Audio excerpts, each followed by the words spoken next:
तो हम लोग आए थे अभी घड़ी की दुकान पर, वो इसलिए क्योंकि हैदर भाई को जो गिफ्ट में घड़ी मिली थी वो ज्यादा इनके ढीली थी, तभी उसको छोटा करवाने के लिए आए हैं। चच्चा भी अपना फुल 80 साल का तजुर्बा लेके बारीकी से काम कर रहे हैं। बारीकी से काम इसलिए कर रहे हैं क्योंकि भाई हाथ जो है इनके वो भी बारीक बारीक हैं, तभी बारीकी से काम कर रहे हैं। आप लोगों को क्या लगता है कि ये घड़ी में टाइम लेंगे? ना, टाइम नहीं देखते हैं, सिर्फ और सिर्फ शो के लिए बांधते हैं। टाइम तो भैया मोबाइल में देखते हैं भाई साहब। मैं यहाँ कुछ काम की बात बता रहा हूँ लेकिन ये साला फोन पे लगा पड़ा है। किससे बात कर रहा है तू? तू मेरे से प्यार करती है या नहीं करती?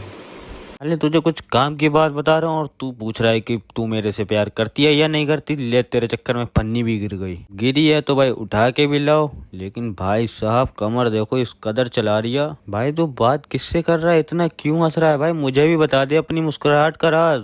खैर लौंडा मुस्कुराहट का राज तो नहीं बताता है। फिर इसको सीधा बैठा कर चल देते हैं घर की तरफ। अब तुम्हारा भाई मिलेगा सीधा शाम को। हो जाती है भाई साहब रात। फिर इन दोनों को बैठाल के चल देते हैं अल्लाहपुर। वो इसलिए भाई साहब शाहरान की डाटा केबल अल्लाहपुर में पहुंच गई। साहब खेड़े से अल्लाहपुर डाटा केबल भाई साहब 70-60 रुपए खर्चा कर देते, एक नई ले लेते। चलो फिर चलते हैं सीधा शोएब भाई के पास क्योंकि डाटा केबल उन्हीं के पास है। बात कहाँ को ला रही है? अरे तेरी साले मान जाए, अगर तुम लोगों के साथ आऊंगा नहीं कल से, पक्का बता रहा हूँ। फिर आ जाते हैं भाई साहब शोएब भाई के पास डाटा केबल लेने। और दिखा तो ऐसे रहे हैं जैसे इनके खालू का इनविटेशन कार्ड हो गया हो। मानना पड़ेगा 200 किलोमीटर खेड़ा है अल्लाहपुर से।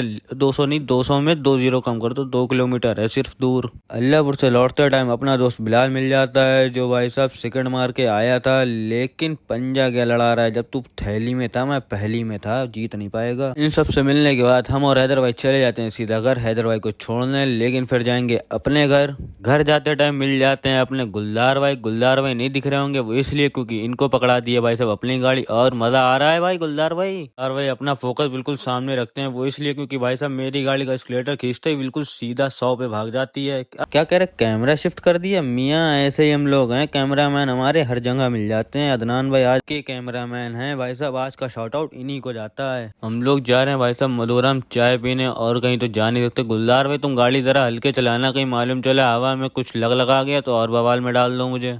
अदनान भाई तुम यहाँ भी नहीं माने, यहाँ भी अपनी बदमाशी चला रहे हो। सही है भाई, ऐसे ही चलाते रहो। कहते हैं भाई साहब सीधा मधुरम चाय पीने के लिए। लेकिन आंखों में पता नहीं क्या चला गया यार, बड़ी खुजली मच रही है। और भैया चाय आ जाती है, पीते हैं आराम से, फिर चले जाते हैं भाई साहब सीधा अपने घर। इन लोग को जाने देते हैं इनके घर। बाकी यार अभी तो सर्दियाँ आई भी नहीं है, ठंड लग रही है बहुत तेज। अगर यकीन नहीं हो रहा है तो भाई साहब मलकापुर वाली रोड पे आ जाना, हाफ टी शर्ट पहन के, पता चल जाएगा। चलो फिर मिलते हैं कल के व्लॉग में।